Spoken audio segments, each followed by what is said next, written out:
ঈদে প্রতিদিন 50,000 যাত্রী পারাপারে প্রস্তুত হচ্ছে চাঁদপুর নদীবন্দর। যুক্ত হলো অতিরিক্ত লঞ্চ, নতুন পন্টুন ও গ্যাংওয়ে। সুইডেনের ব্যবসায়ীদের বাংলাদেশে বিনিয়োগের আহ্বান, প্রধানমন্ত্রী শেখ হাসিনার সব ধরনের নিরাপত্তা দেওয়ার আশ্বাস। পাইকারি বাজারে আরও এক দফা চিনির বেড়েছে দাম, সরবরাহ বাড়লেও দাম কমছে না চালের। চাল নিয়ে ষড়যন্ত্র হয়েছে, মন্তব্য খাদ্যমন্ত্রী। রাজশাহীর আম সারা দেশে পৌঁছাতে জনপ্রিয় হয়ে উঠেছে কুরিয়ার সার্ভিস। অর্ধ লক্ষ মানুষের কর্মসংস্থান সৃষ্টি, আমকেন্দ্রিক শিল্প প্রতিষ্ঠান গড়ে তোলার তাগিদ। এবং ঈদের কেনাকাটাকে ঘিরে রাজধানীতে বাড়ছে যানজট, ভোগান্তিতে সাধারণ মানুষ। আগামী সপ্তাহে আরও বাড়ার আশঙ্কা, শৃঙ্খলা নিশ্চিতের তাগিদ।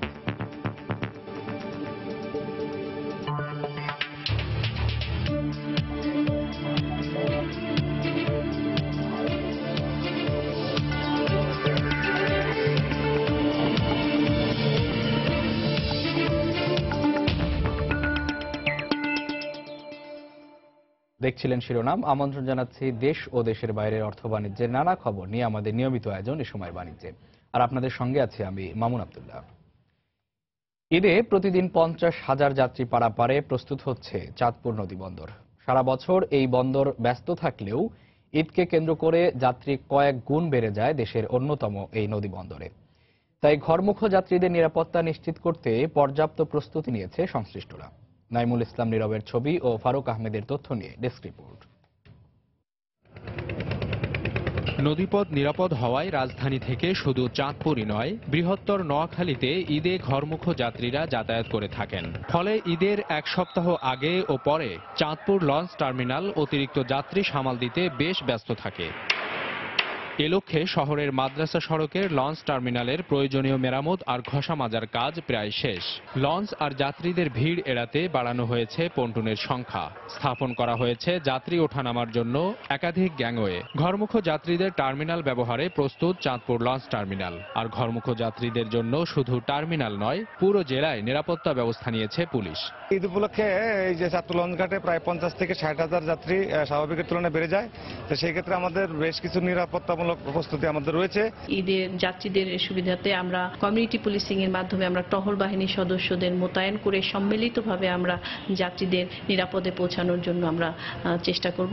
প্রতি ঈদের মতো এবারও বাড়তি চাপ মাথায় রেখে যাত্রী পরিবহনে আগাম সতর্ক চালকরাও। ঈদের সময় সাধারণ যাত্রী কিছু বেশি হইলেও আমরা সতর্কতাভাবে ওই যাত্রী নিয়ে আমরা আস্তে ধীরে খুব সুন্দরভাবে আসি, যাতে কোনো দুর্ঘটনা না ঘটে। যেহেতু ঈদের টাইম, হয়তো আমরা অতিরিক্ত সতর্ক অবলম্বন করি, সবকিছু আমাদের বাড়তি নিরাপত্তা আছে। মালিক পক্ষের প্রতিনিধি জানান, যাত্রী সামাল দিতে অতিরিক্ত বেশ কিছু লঞ্চ চাঁদপুর ঢাকা রুটে চলাচল করবে। এজন্য নৌপুলিশ নিয়েছে টার্মিনালের নিরাপত্তা। এবার আমাদের এমনও বাড়তি কিছু নতুন লঞ্চ আসছে, আমরা যাত্রীর সুবিধার জন্য আমরা এই লঞ্চগুলা দিচ্ছি। এখানে যাতে কোনো অপ্রীতিকর কোনো ঘটনা যাতে ঘটতে না পারে, সেই ব্যাপারে আমাদের যে ঊর্ধ্বতন অফিসারদের যে নির্দেশনা আছে সেই মোতাবেক আমরা কাজ করতেছি। নদীপথে চাঁদপুর ঢাকা ও চাঁদপুর নারায়ণগঞ্জ প্রধান রুট সহ আরও 10টি রুটে নিয়মিত 35টি যাত্রীবাহী লঞ্চ চলাচল করলেও ঈদে এর সাথে যুক্ত হবে আরও 10টি বিশাল লঞ্চ। সময় সংবাদ, চাঁদপুর। সুইডেনের প্রধানমন্ত্রী স্টেফান লফভেনের আমন্ত্রণে অনুষ্ঠিত 3 দিনের দ্বিপাক্ষিক সফর শেষে ঢাকায় ফিরেছেন প্রধানমন্ত্রী শেখ হাসিনা। সকাল 9:30টার কিছু আগে তাকে বহনকারী বাংলাদেশ বিমানের বিশেষ ফ্লাইটটি হজরত শাহজালাল আন্তর্জাতিক বিমানবন্দরে অবতরণ করে। বিমানবন্দরে অবতরণের পর প্রধানমন্ত্রীকে স্বাগত জানান ঊর্ধ্বতন কর্মকর্তারা। এর আগে সুইডেনের সফরে বিভিন্ন কর্মসূচিতে অংশগ্রহণ শেষে প্রধানমন্ত্রী গতকাল স্থানীয় সময় বিকেল 6টার পর লন্ডন থেকে ঢাকার উদ্দেশ্যে রওনা করেন। সুইডেনে 3 দিনের সফরে প্রধানমন্ত্রী দেশটির শীর্ষস্থানীয় নেতৃবৃন্দ ছাড়াও বৈঠক করেছেন সে দেশের ব্যবসায়ীদের সঙ্গে।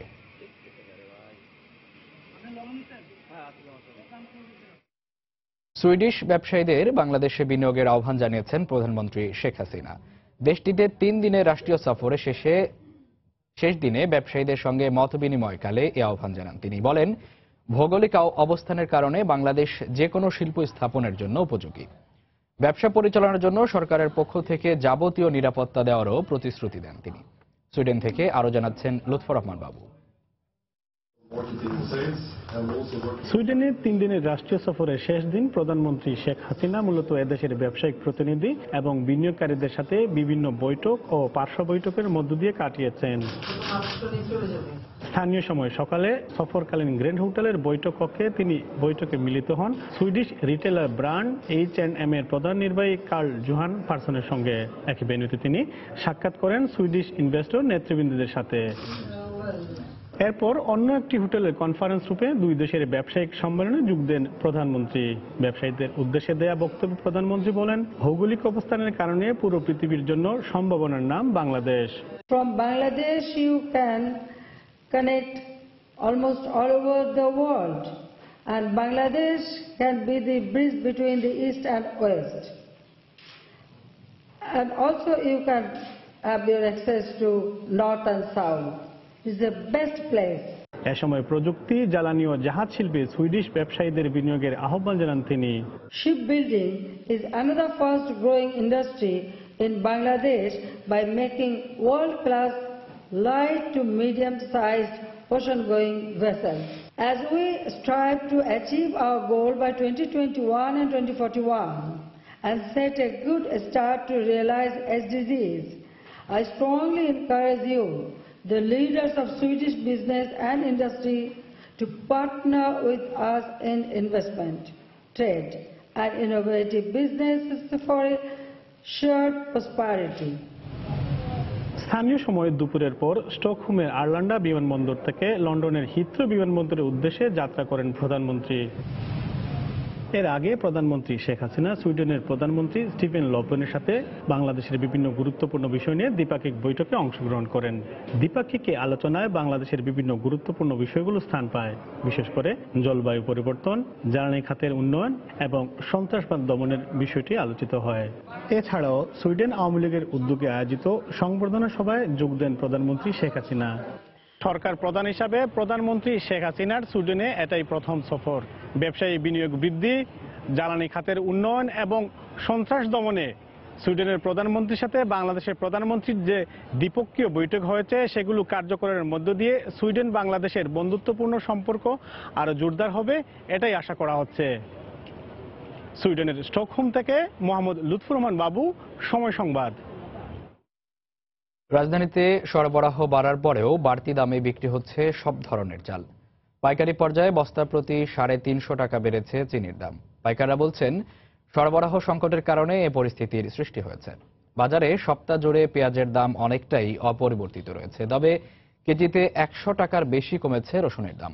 রাজধানীর মোহাম্মদপুর পাইকারি কৃষি মার্কেট ঘুরে কামরুল হাসান সবুজের রিপোর্ট। রমজানে চাহিদা কম, সেই সঙ্গে পর্যাপ্ত যোগান, দুয়ে মিলে রাজধানীর পাইকারি বাজারে আগের দামেই বিক্রি হচ্ছে চাল। বিভিন্ন আড়ত ঘুরে দেখা গেছে 1 সপ্তাহ আগের দামেই বিক্রি হচ্ছে মিনিকেট, নাজিরশাইল, ব্রিয়াটাস, পারিজা ও গুটিসরনা। মিল পুরো দমে চলতেছে, যেন প্রোডাকশন বেশি, এই কারণে চাল সরবরাহ বেশি বিজায় আর বাজার রাইজ করতেছে না। রোজার মাসে চাহিদা কমের কারণে এখন তো বাজার মোটামুটি 1 সপ্তাহ হলে স্থিতিশীল আছে। মালটা অ্যাভেলেবেল ছিল না, সেটা এখন ঠিক হয়ে গেছে। আমরাও বেশি দামে কিনতেছি, বাজারেও বেশি দামে আমাদের বেচতে হচ্ছে। রমজানের আগে থেকেই ওঠানামার মধ্যে রয়েছে চিনির দাম। একদিনের ব্যবধানে কেজিতে 7 টাকা পর্যন্ত বেড়ে চলতি সপ্তাহের শুরুতে প্রতি বস্তা চিনি বিক্রি হচ্ছে 3250 টাকায়। দাম বাড়ার কারণ হিসেবে মিল মালিকদের দুষছেন ব্যবসায়ীরা। তবে কমেছে ডাল, ছোলার দাম, স্থিতিশীল রয়েছে সয়াবিন তেলের বাজার। ডাল, মশলা এগুলোর দাম মনে করেন কমে গেছে, শুধু চিনিটার দাম বাড়ছে। চিনিটা হলো আজ থেকে 10 দিন আগে এটা ছিল 3600 টাকা বস্তা, কমতে কমতে 2900 টাকা আসছিল। বৃহস্পতিবার থেকে বাজার একটু বাড়ছে, 200-300 টাকা বস্তা বাড়ছে। এটা শুধু ডেলিভারি যদি আপনি ফ্রি হয়ে যায় তাহলে বাজারে থাকবে না। রসুন পেঁয়াজের বাজারে গেল সপ্তাহের তুলনায় প্রায় অর্ধেক দামে বিক্রি হচ্ছে আমদানি করা রসুন। 8 থেকে 10 টাকা বেড়েছে আদার দাম। আর চাহিদার বিপরীতে যোগান পর্যাপ্ত থাকায় পাইকারি পর্যায়ে কমতির দিকে রয়েছে পেঁয়াজের দর। আদার বাজার 50 থেকে 60 টাকা আছে বাজারটা, আর 24 টাকা ছিল, আরো একটা কমছে, 2টা কমছে। দেশি পেঁয়াজের বাজার, এলসিবির বাজারও কমছে।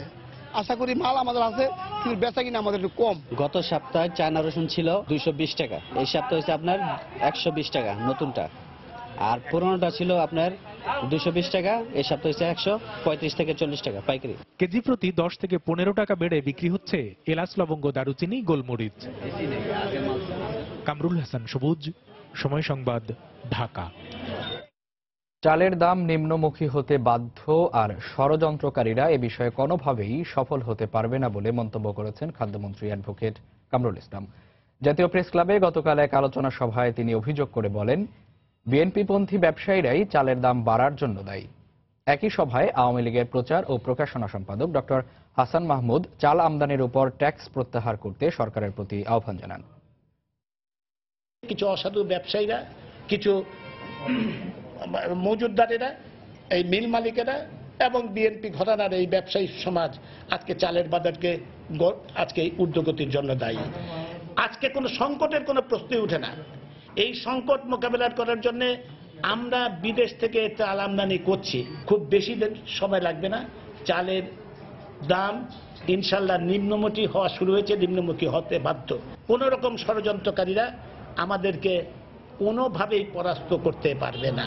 বাজেটের এমন কোন অনাকাঙ্ক্ষিত ট্যাক্স আরোপের বিষয় যেগুলো আছে সেগুলো ইনশাল্লাহ আমি বিশ্বাস করি সবকিছুর সুরাহা মাননীয় প্রধানমন্ত্রী করবেন।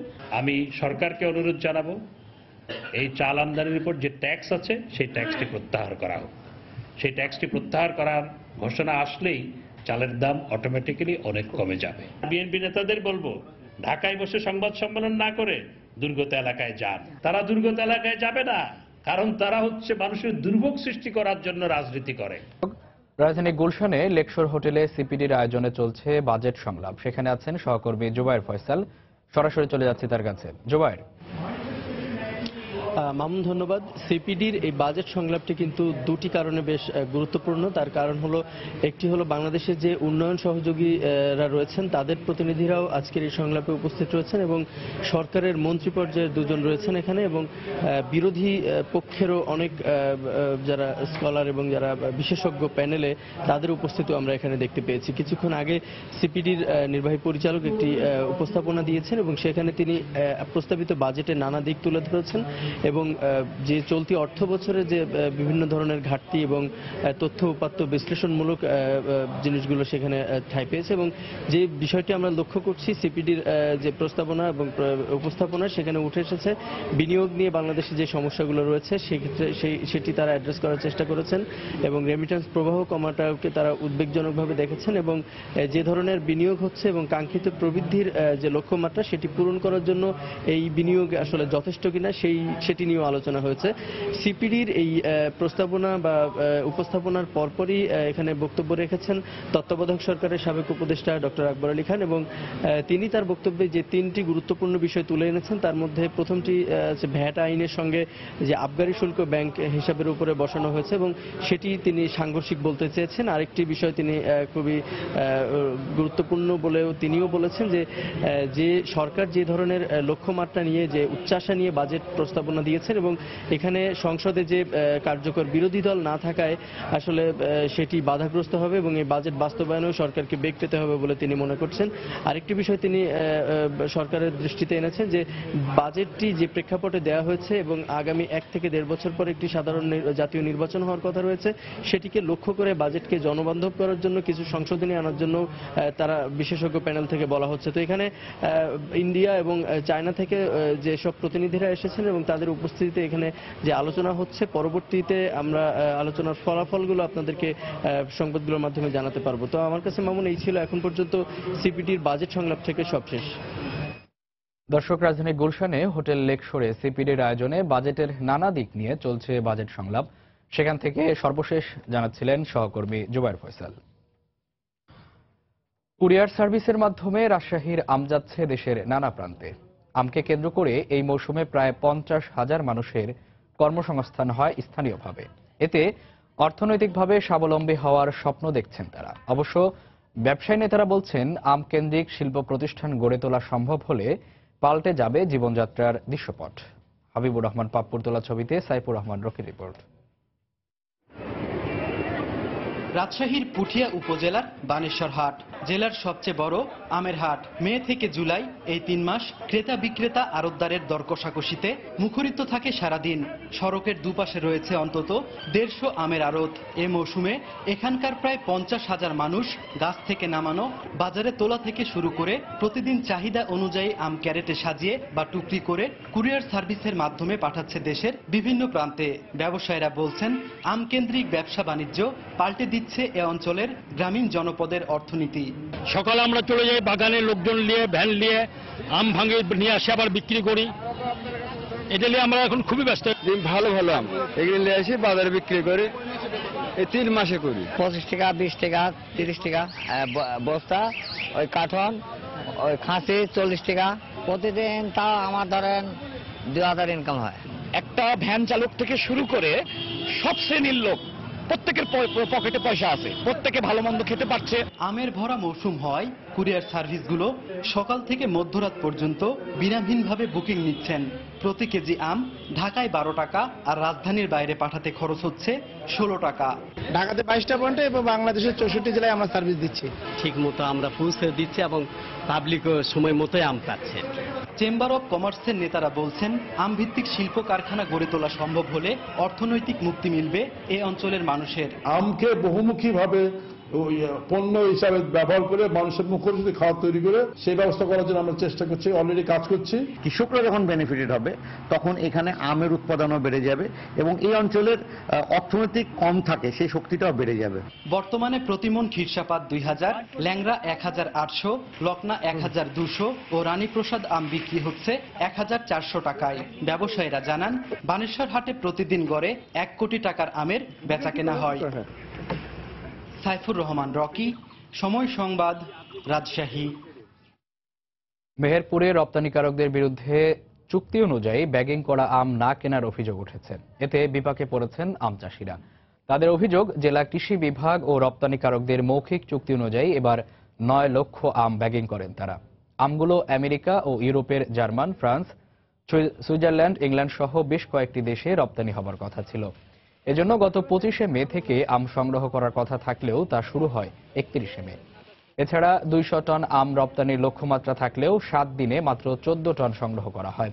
দামও দেওয়া হয় কম। এরপর থেকে রপ্তানিকারকরা গা ঢাকা দিয়েছে। এ বিষয়ে কৃষি কর্মকর্তা কোনো উদ্যোগ নিচ্ছে না বলে তাদের অভিযোগ। তবে জেলা প্রশাসক চাষিদের ক্ষতি পোষাতে সহায়তার আশ্বাস দিয়েছেন।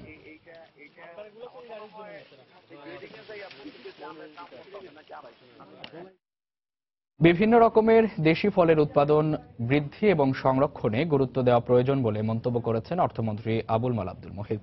আর কৃষিমন্ত্রী মতিয়া চৌধুরী বলেন, আধুনিক প্রযুক্তির ব্যবহারে চাষ করতে পারলে দেশের মানুষের প্রতিদিনের ফলের চাহিদা মেটানো সম্ভব। শুক্রবার রাজধানীর ফার্মগেটে গিয়াসউদ্দিন মিল্কি অডিটোরিয়ামে ফলদ বৃক্ষরোপণ পক্ষ এবং জাতীয় ফল প্রদর্শনী 2017 উদ্বোধন করে তারা এসব কথা বলেন। এদিকে এক জায়গায় বিভিন্ন প্রজাতির দেশীয় ফলের প্রদর্শনী দেখতে ভিড় করছেন নগরবাসীও। ভিটামিন ও খনিজ উপাদানের উৎস হিসেবে ফল মানবদেহের খাদ্য ও পুষ্টির চাহিদা পূরণ করে। তাই ফল চাষের গুরুত্ব তুলে ধরতে রাজধানীর ফার্মগেটে শুরু হয়েছে 3 দিনের মেলা। শুক্রবার মেলার উদ্বোধন করেন অর্থমন্ত্রী আবুল মাল আব্দুল মুহিত এবং কৃষিমন্ত্রী মতিয়া চৌধুরী। হিমসাগর, মোহনভোগ, ল্যাংড়ার মতো 60 প্রজাতির আম, কাঁঠাল, লিচু, করমচা, জামরুল, আনারস, আশফল সহ মোট 152 প্রজাতির ফল প্রদর্শন করা হচ্ছে মেলায়। একই জায়গায় দেশীয় ফলের এ সমাহার দেখতে অনেকেই এসেছেন পরিবারের ছোটদের নিয়ে। দেশীয় ফল কিছু ভালো লাগলে কেনাকাটা করবো। আমি এখানে এসেছি ফল চিনার জন্য। বাংলাদেশে কি কি ধরনের ফলগুলো হয় সেগুলোর সাথে পরিচিত হতে পারছে, সেগুলোর নাম জানতে পারছে, সেগুলোর আকার দেখতে পাচ্ছে। বাইরের তুলনায় অনেক ভালো পাচ্ছি। আমার মনে হচ্ছে যে এখানে এটা আর কি বিশুদ্ধ। মেলায় অংশ নেয়া কৃষি অধিদপ্তরের প্রতিনিধিরা জানান, ফলের উৎপাদন এবং বিপণন ব্যবস্থা উন্নয়নে তারা কৃষকদের সহযোগিতা করছেন। উৎপাদনকারী, বিদেশি গ্রাহক, আমাদের এখান থেকে যারা এক্সপোর্ট করবে তারা, স্টেক হোল্ডার যারা আছে তাদেরকে আসলে প্রমোট করাটাই হলো এই প্রতিষ্ঠানের কাজ। কৃষি গবেষণা ইনস্টিটিউট ফলের নতুন নতুন জাত উদ্ভাবন এবং প্রযুক্তি উদ্ভাবনের ব্যাপারে কাজ করে থাকে। এদিকে ফলদ বৃক্ষরোপণ উদযাপনে আয়োজিত আলোচনা সভায় অর্থমন্ত্রী বলেন, বিলুপ্ত হয়ে যাচ্ছে অনেক দেশি প্রজাতির ফল। আর কৃষিমন্ত্রী বলেন, ফল উৎপাদন বাড়াতে আধুনিক প্রযুক্তির ব্যবহার করতে হবে। আমাদের দরকার 115 গ্রাম, 75 গেছি, এটা 115 গ্রাম কেন? আমি মনে করি 150 গ্রামে যাওয়া আমাদের জন্য খুব একটা কঠিন বিষয় হবে না। শিখবেন, এবং প্রয়োগ করবেন, এটাই হলো কৃষির মূল কথা। প্রয়োগ না করলে আপনার জ্ঞান দিয়ে আমার অন্তত কোনো দরকার নেই। ফলের সংরক্ষণ এবং ফলের সরবরাহ যাতে আমরা সারা বছর পেতে পারি সেই দিকে আমাদের নজর দেওয়া দরকার। আমার মনে হয় এই কাজটা আমরা করতে পারলে স্বাভাবিকভাবে আমাদের পুষ্টির যথেষ্ট পরিবর্তন হবে, আমাদের স্বাস্থ্য আরো ভালো হবে। অনুষ্ঠানে কৃষিবিদরা বলেন, বাংলাদেশ আম উৎপাদনে পৃথিবীতে 7ম, পেয়ারায় 8ম স্থানে রয়েছে। আর বর্তমানে দেশে বছরে 72 লাখ টন চাহিদার বিপরীতে 46,97,000 টন বিভিন্ন প্রজাতির ফল উৎপাদন হয়।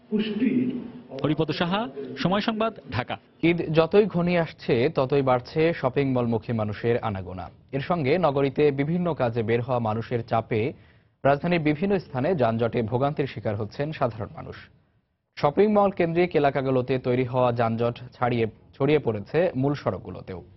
ট্রাফিক পুলিশ বলছে, যানজট নিয়ন্ত্রণে শপিং মল কর্তৃপক্ষের সঙ্গে সমন্বয় করেই কাজ করছেন তারা। তবে পরিবহন বিশেষজ্ঞ বলছেন, এর সঙ্গে বড় বড় মোড়গুলোতেও যানজটের শৃঙ্খলা নিশ্চিতে নজরদারি বাড়াতে হবে। তাফসির বাবু রিপোর্ট। অফিস শেষে বাসের অপেক্ষায় যাত্রীদের ভিড় আর শপিং শেষে ইফতারের আগেই বাড়ি ফেরার তাড়া, এ দুয়ে মিলে অবস্থা এমনই বেগতিক যে রাজধানীর কারওয়ান বাজারে চলন্ত বাস থামিয়ে নিরুপায় যাত্রীদের ওঠাতে হস্তক্ষেপ করতে হলো ট্রাফিক পুলিশকে। রমজানে রাজধানীর বড় বড় শপিং মল সংলগ্ন এলাকাগুলোতে প্রতিদিনই দেখা যাচ্ছে যাত্রীদের এমন ভিড় আর বাসে ওঠার যুদ্ধ। তবে এত কিছুর পর বাসে উঠেও নিস্তার নেই নগরবাসীর। যানজটময় সড়কে কচ্ছপ গতির যাত্রায় সবকিছুই যেন এলোমেলো। রমজানের মাঝামাঝি থেকেই যেসব এলাকায় শপিং মল রয়েছে সেসব এলাকার রাস্তাগুলোতে দেখা যাচ্ছে এরকম দীর্ঘ যানজট। বিশেষত বিকেল থেকে ইফতারের আগ মুহূর্ত পর্যন্ত বিভিন্ন এলাকায় যানজটের কারণে নাকাল অবস্থায় পড়েছেন নগরবাসী। এর সঙ্গে পাল্লা দিয়ে মূল সড়কগুলোতে যানজটের কারণে যানবাহনের আনাগোনা কম হওয়ায় দীর্ঘ অপেক্ষার পরও বাসে উঠতে পারছেন না যাত্রীরা। মার্কেট থাকবে, মানুষ যাবে কেনাকাটা করতে, এটাই স্বাভাবিক। এটা কিভাবে সমাধান করা যায় সেই সমাধান খুঁজে বের করতে হবে। নিউ মার্কেট তো আসতে কিনা 2 ঘন্টা লাগছে, এমনি সময় লাগে 40 মিনিট। সারা রাস্তায় ভিড় বের হওয়ার বাসার থেকে। ট্রাফিক পুলিশ বলছে, রমজানের শেষ সপ্তাহে শপিং মল কেন্দ্রিক মানুষের আনাগোনা আরো বাড়তে পারে। সেক্ষেত্রে যানজট সামলাতে শপিং মল কর্তৃপক্ষের সঙ্গে সমন্বয় করা হচ্ছে। আমাদের ফোর্সের সংখ্যা বৃদ্ধি করেছে। আমরা শপিং মলগুলো এবং আমাদের টার্মিনালগুলোর সাথে সমন্বয় সভা করে আমরা তাদের কাছ থেকে কমিউনিটি পুলিশ, ট্রাফিক পুলিশ নিয়েছি। তবে পরিবহন বিশেষজ্ঞ বলছেন, বাড়তি নজর দিতে হবে নগরীর বড় বড় মোড়গুলোতেও। পুলিশকে যদি নজরদারি দিয়ে অন্তত মার্কেটগুলিকে আমরা ফ্রি রাখতে পারি এবং মোড়গুলিকে বিশৃঙ্খল থেকে সুশৃঙ্খল করতে পারি, মোড়ে কোনো পার্কিং অ্যাক্টিভিটি না করি, এই জিনিসগুলি আমাদেরকে কিন্তু করতে হবে। করলে পরে হয়তো যানজট হয়তো দূর হবে না, কিন্তু একটু সহনীয় মাত্রায় থাকবে। রাজধানীতে এখন ছোট বড় মিলিয়ে শপিং মলের সংখ্যা 4 শতাধিক, আর রাজধানীর রাস্তায় চলাচল করে 10 লাখেরও বেশি যানবাহন। তাফসির বাবু, সময় সংবাদ, ঢাকা। ঈদকে সামনে রেখে ক্রেতা দর্শনার্থীদের আনাগোনায় জমে উঠতে শুরু করেছে জামদানি মেলা। রাজধানীর শাহবাগের জাতীয় জাদুঘরে শুরু হওয়া এবারের মেলায় শাপলা ফুল, আঙ্গুরতলা ও দুবলা জাল এমন বিচিত্র নামের জামদানির শাড়ির পসরা সাজিয়েছেন বিক্রেতারা। বাহারি রং ও নকশার এসব জামদানি শাড়ি সহজেই নজর কাড়ছে ক্রেতা দর্শনার্থীদের। বিক্রি নিয়ে মোটামুটি সন্তুষ্ট থাকলেও ঈদকে সামনে রেখে শপিং মলগুলোতে নকল ভারতীয় শাড়ি ঢাকাই জামদানি নামে বিক্রি হচ্ছে বলে অভিযোগ বিক্রেতাদের। এতে দেশীয় কারিগররা ক্ষতিগ্রস্ত হওয়ার পাশাপাশি প্রতারিত হচ্ছেন ক্রেতারাও।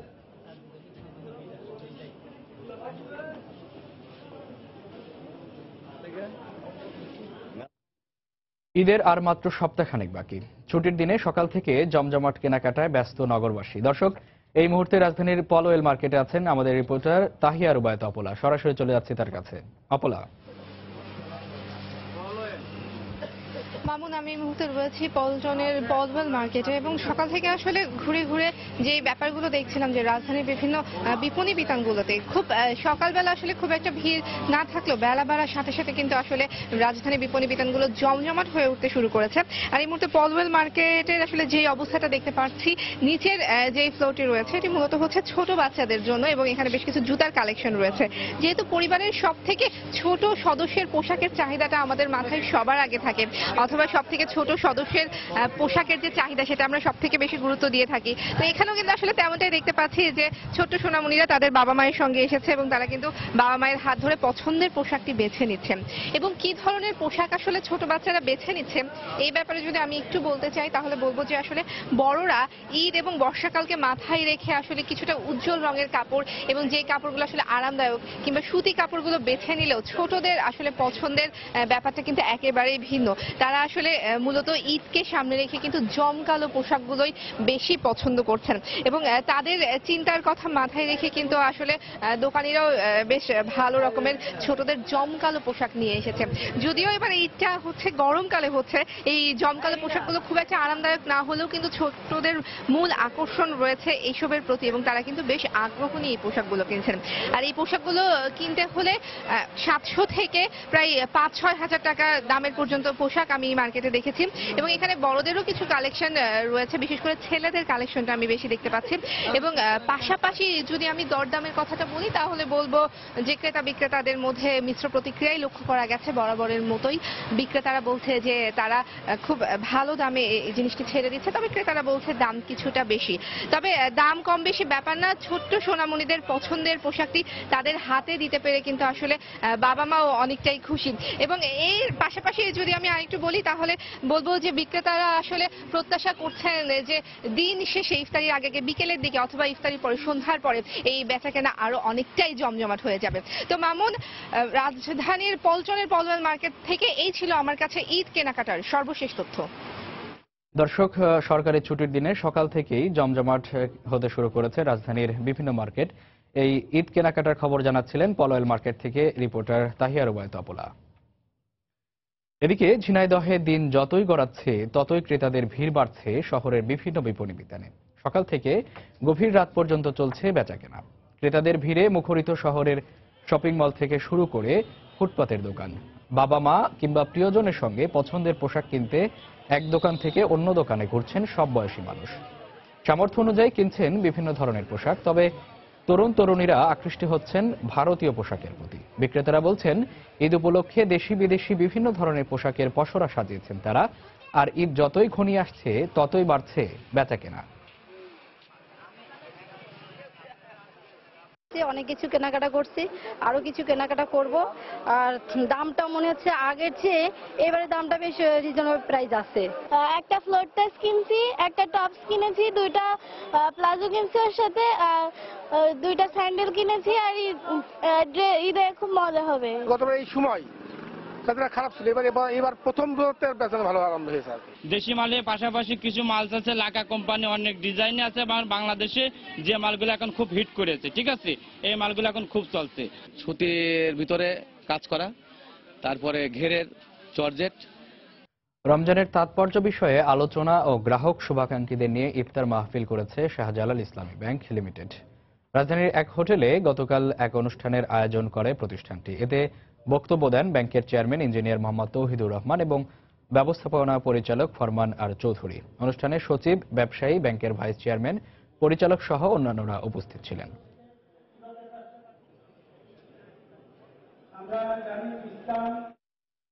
অসহায় এতিম ও দুস্থদের নিয়ে ইফতার মাহফিল করেছে সেবাদানকারী প্রতিষ্ঠান আঞ্জুমান মফিদুল ইসলাম। কাকরাইলে আঞ্জুমান মফিদুল এর নিজস্ব কার্যালয়ে গতকাল এ ইফতার মাহফিল হয়। এ সময় প্রতিষ্ঠানটির কর্মকর্তারা ছাড়াও উপস্থিত ছিলেন গণ্যমান্যরা। ইফতারের আগে প্রতিষ্ঠানটির ব্যবস্থাপনা পরিচালক কাজী জাহেদুল হাসান সবাইকে অসহায় ও দুস্থদের সাহায্যে এগিয়ে আসার আহ্বান জানান।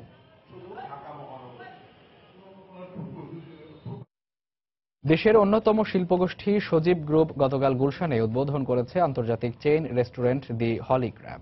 গুলশান 1-এর ক্রিস্টাল প্যালেসে রেস্টুরেন্টের উদ্বোধন করা হয়।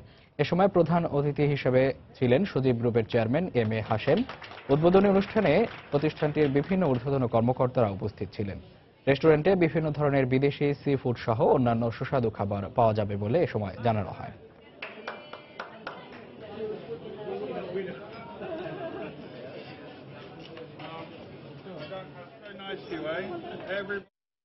দেশের বাইরের অর্থ বাণিজ্যের খবর।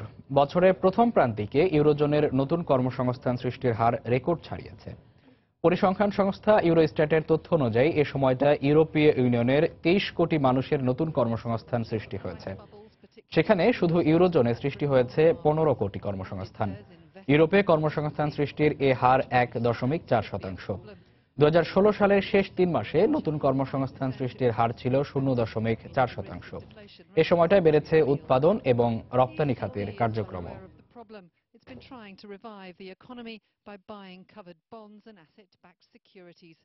But the weapon of full blow. আবারও জানিয়ে দিচ্ছি এ সময়ের বাণিজ্যের শিরোনামগুলো। ঈদে প্রতিদিন 50,000 যাত্রী পারাপারে প্রস্তুত হচ্ছে চাঁদপুর নদী বন্দর। যুক্ত হলো অতিরিক্ত লঞ্চ, নতুন পন্টুন ও গ্যাংওয়ে। সুইডেনের ব্যবসায়ীদের বাংলাদেশে বিনিয়োগের আহ্বান প্রধানমন্ত্রী শেখ হাসিনার, সব ধরনের নিরাপত্তা দেওয়ার আশ্বাস। পাইকারি বাজারে আরও এক দফা বেড়েছে চিনির দাম। সরবরাহ বাড়লেও দাম কমছে না চালের। চাল নিয়ে ষড়যন্ত্র হয়েছে, মন্তব্য খাদ্যমন্ত্রীর। রাজশাহীর আম সারা দেশে পৌঁছাতে জনপ্রিয় হয়ে উঠেছে কুরিয়ার সার্ভিস। 1.5 লক্ষ মানুষের কর্মসংস্থান সৃষ্টি, আমকেন্দ্রিক শিল্প প্রতিষ্ঠান গড়ে তোলার তাগিদ। এবং ঈদের কেনাকাটাকে ঘিরে রাজধানীতে বাড়ছে যানজট। ভোগান্তিতে সাধারণ মানুষ, কয়েকদিনে আরও বাড়ার আশঙ্কা, শৃঙ্খলা নিশ্চিতের তাগিদ।